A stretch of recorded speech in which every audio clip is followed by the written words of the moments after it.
진보는 지식을 갖춰가지고 있기 때문에 해압하고 연구하고 정리한 거를 가지고 세상에 이래 내놓으면요. 논리정연해져요.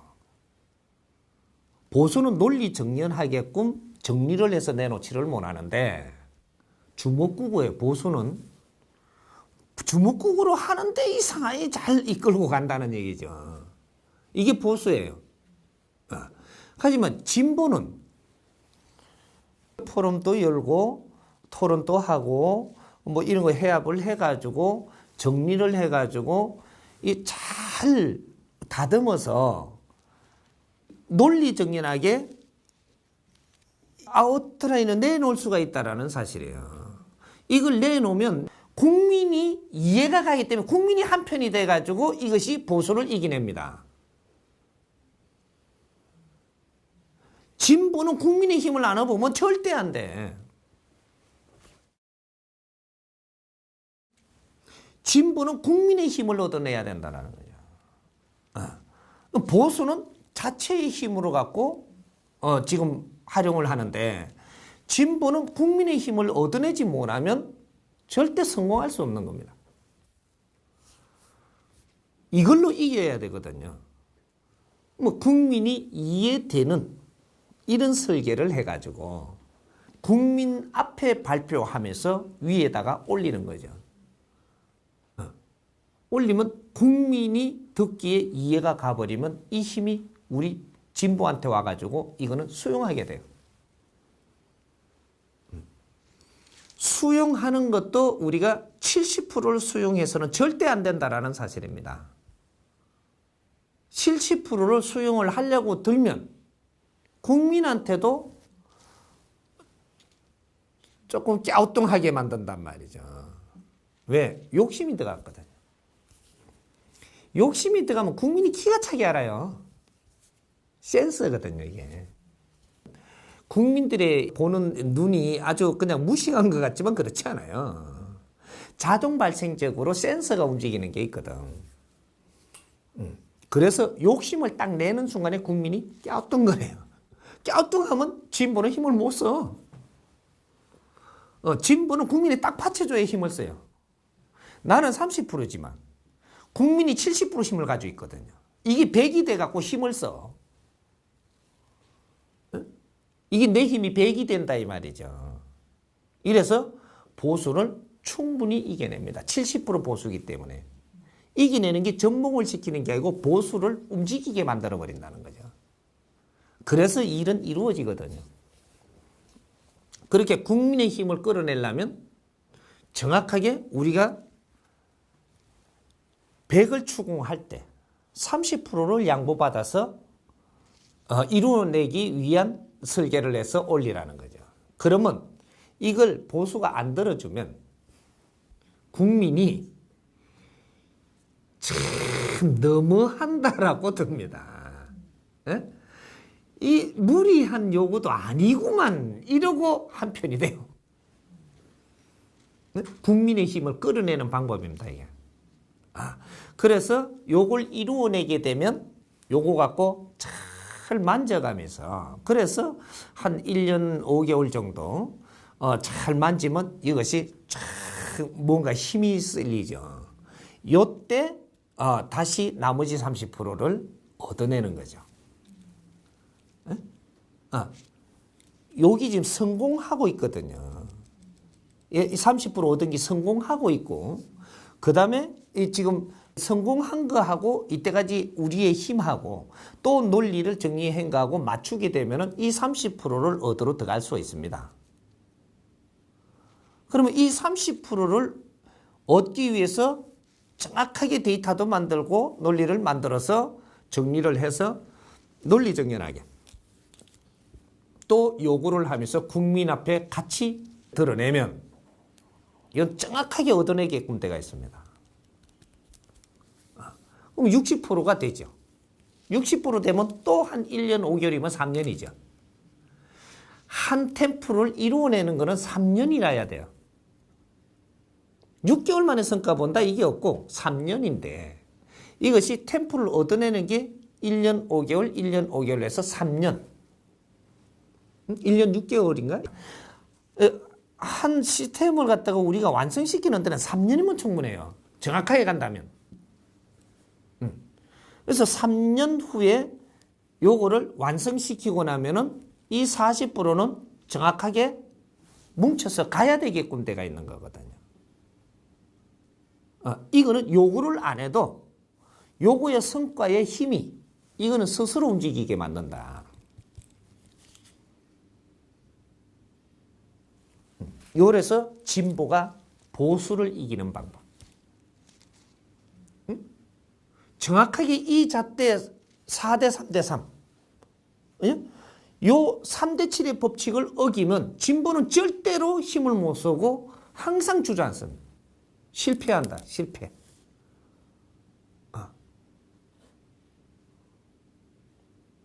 이제 요런 이제 대자연의 법칙이 적용된다라는 거죠. 그래서 지금 우리가 진보가 지금 정치하는데 물갈이 하는데 30%만 요구해야 됩니다.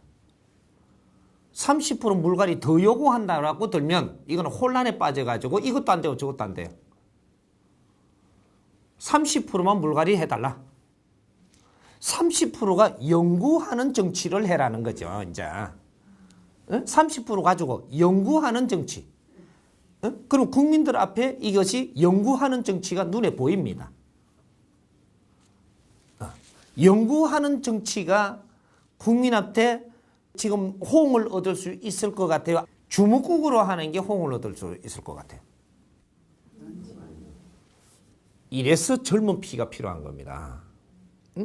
그래서 그 진보 연구 정치 모임을 가지면 이 힘은 막강해집니다. 지금 진보들끼리 무슨 파? 쇄신파 또 요런 게 있잖아요. 그냥 젊은 사람 뭐 있다고 해서 젊은 사람 쇄신파라고 이야기하면 안 돼요. 진보 쇄신파가 돼야 되지 젊은 사람 쇄신파 이게 아닌 겁니다. 진보냐 보수냐부터 먼저 봐야 돼요. 진보들이 모이는 이런 쇄신파가 돼가지고 요 안에도 보수들이 섞이는 지지만 보수는 연구를 하는 게 아니고 듣는 자세가 돼요. 보수는 이렇게 끼어서 듣고 있고 뒤에서 이렇게 이 작용을 할 뿐이지 진보는 연구를 하고 의논을 끌어냅니다. 의논을 지금 하고 있고 보수는 거기에다가 이 옵서브가 돼가 있어요. 옵서브만 돼도 힘이 생긴다라는 거죠. 그래서 젊은 사람들 이 모임 안에 여기에도 쇄신파의 모임이죠. 그러면 보수가 30% 들어가야 됩니다. 3대 7의 법칙은 어디서든지 적용을 해야만 돼. 쇄신파의 진보만 100% 있다. 이거는 아무것도 안 됩니다. 아무것도 안 돼, 일이. 나중에 그런 일도 볼 거예요. 아무것도 안 돼. 근데 쇄신파의 진보파잖아요. 진보파에는 정확하게 보수가 30%가 들어가서 조금 섞여줘야만 이것이 정확하게 움직여요. 이 영역이 진보거든요. 진보에는 진보가 70% 있어야 돼. 근데 보수가 30% 없어지면은 이거는 덜썩거리가지고 이거는 눌러주지를 못하면 아무것도 이거는 안 돼요. 작품이 안 된다라는 거죠.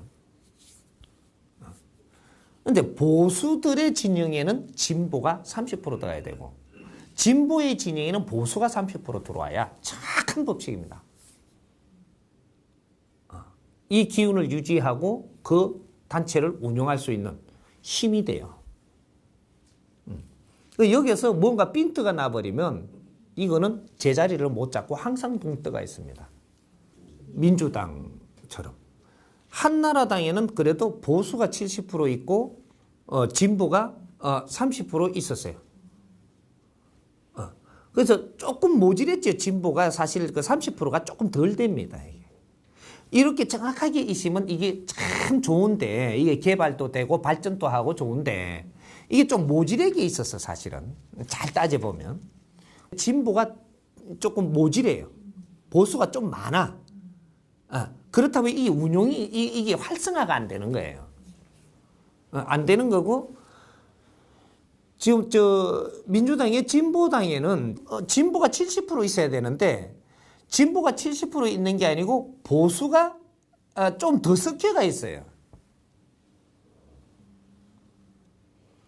보수가 좀 더 섞여갖고 있어가지고 만날 빠졌다가 들어왔다가 빠졌다가 들어왔다, 이게 항상 제자리를 못 잡는 거라. 이게 진보가 70% 정확하게 돼야 되고 보수가 30% 돼야만 이것이 자리를 잡습니다. 진보와 보수의 역할은 굉장히 중요합니다. 음양이 그 합을 이루는 거거든요. 이런 것부터 먼저 정리를 해가지고 우리가 받아들일 때도 면접을 바르게 보고 받아들여야 되고, 앞으로 등용을 시킬 때도 면접을 바르게 해가지고 등용을 시켜야지. 그리고 여기서 이제 일부 이제 더 나간다라고 들면, 지금 한나라당에서 많은 이 쇄신을 해갖고 지금 교체하겠다라고 드는데, 교체를 한다라고 들면 여기서 어떤 기풍으로 나갈 거냐? 요 이제 패러다임부터 잡아야 되죠. 어떤 기풍으로 앞으로 나갈 거냐? 연구하는 정치를 하겠다라는 걸로 갈 거냐? 구태연하다는데 구태연이 뭐 어떻게 해서 지금 구태연해진 거냐, 이런 거죠. 그러면 여기서 이제 면접 봐가지고 전부 다 이제 앞으로 공천을 줄 거 아니에요. 면접 봐갖고 공천 주기도 늦어서 지금 그 일을 하기에는 안 됩니다, 사실은 이게. 그래도 키는 나와줘야 되는 거죠. 키는. 그래도 패러다임 자체는 나와줘야 된다라는 얘기죠. 지금 시간적으로 안 돼요. 면접 봐가지고 지금 공천을 하는데 프로테이지 정확하게 맞춰갖고 어떤 걸 어떻게 이게 안 돼요. 지금 몇 달 안 남았거든.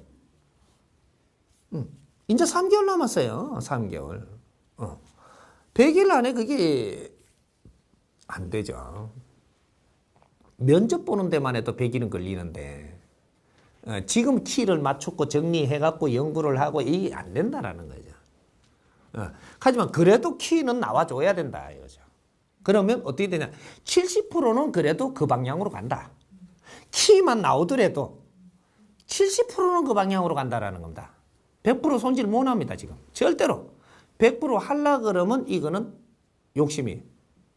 그래서 잘못돼. 키만 나와갖고 정확하게 이게 잡아줘도, 우리는 이런 모토로 간다. 그리고 이런 사람들을 영입한다. 요렇게만 해도 오는 사람들이 알아서 기인다고. 오는 사람들이 알아서 기. 그래갖고 골라갖고 오는 것이 70%는 이루어집니다. 이러면 성공이에요. 대성공. 그러면 체제 변화가 일어나죠. 그러면 이 패러다임을 그러면 어떤 쪽으로 영입을 앞으로 해야 되냐? 앞으로 연구를 하는, 지금 왜 연구를 하는 체제로 바뀌어야 되느냐면, 앞으로는 청와대에서 지금 내려오면 이걸 갖다가 받아서 하는 이런 정치를 해서는 안 되고, 연구하는 이제 국회가 돼야 됩니다. 세미나하고 연구하고, 국회 자체에서 세미나하고 연구하고, 이런 국회가 돼줘야 된다라는 거죠. 왜? 지금 이 시점에 왜 그렇게 해야 되느냐? 가독이거든요. 바뀌어야 되는 체제의 가독이라는 거지요. 그럼 지금 이제 지식인들이 나와서 정치를 하려고 드는 거기 때문에, 이제는 연구하고 바로잡고, 연구하고 바로잡고, 연구하고 바로잡아서 이것을 일목요연하게 정리를 해서 국민한테 발표를 해서 지금 이렇게 해갖고 들어가야 된다는 거죠. 국민한테 발표를 했을 때 70% 이상 찬성이 나오는 분위기가 된다라고 하면은 그냥 추진하면 되고, 이것이 반반밖에 안 된다라고 하면 또 한번 연구를 더 해야 되고, 그래서 국민의 70% 지지를 얻는 정치를 해야만 이제 실패를 안 합니다. 그 이제 영구 국회가 된다면 이것이 가능해지고 모지렘을 항상 채워서 부족한 것도 이겨낼 수 있는 이런 국회 운영이 됩니다. 그럼 이때까지는 주먹국으로 했다라고 들자 이 말입니다. 주먹국으로 했어요. 안 되면 저 방법을 한번 채택해볼까? 그것도 한번 써봤고 뭐 이런 식으로 했는데 지금부터는 그런 식으로 하면 안 되고 이제는 지식인들이 다 나왔기 때문에 이 지식인들이 연구하는 이러한 국회 운영을 해야 됩니다. 우리가 실패했던 것과 앞으로 나가야 될 바와 또 이게 국민들한테 시장 조사를 하고 이런 것들을 반영을 해서 연구를 하고 토론을 하고 또 이거 중재를 모아서 또 이게 정리를 하고 이렇게 해가지고 이 국민 앞에 이러한 행보를 보여줘야만 국민이 인자 믿을 수 있는 국회라고 받아들이지게 됩니다. 땅땅땅이 아니고요. 표결이 아니고 연구를 해가지고 요 논리를 정리를 잘 해서 국민한테 공표를 해갖고 국민심을 얻어내서 그때 찬반을 해도 된다라는 거죠. 이제 그렇게 안 하면 국민이 믿어주지는 않습니다. 한 번은 그렇게 가봐야 된다라는 거죠. 국민 마음을 얻게 되면 이제 길이 나오는 거죠. 그거는 실패하더라도 크게 손실이 있는 게 아니거든요. 실패해도 손실 안 봅니다. 근데 이게 성공을 하면 패러다임이 나오는 거거든요. 엄청나게 중요한 거죠.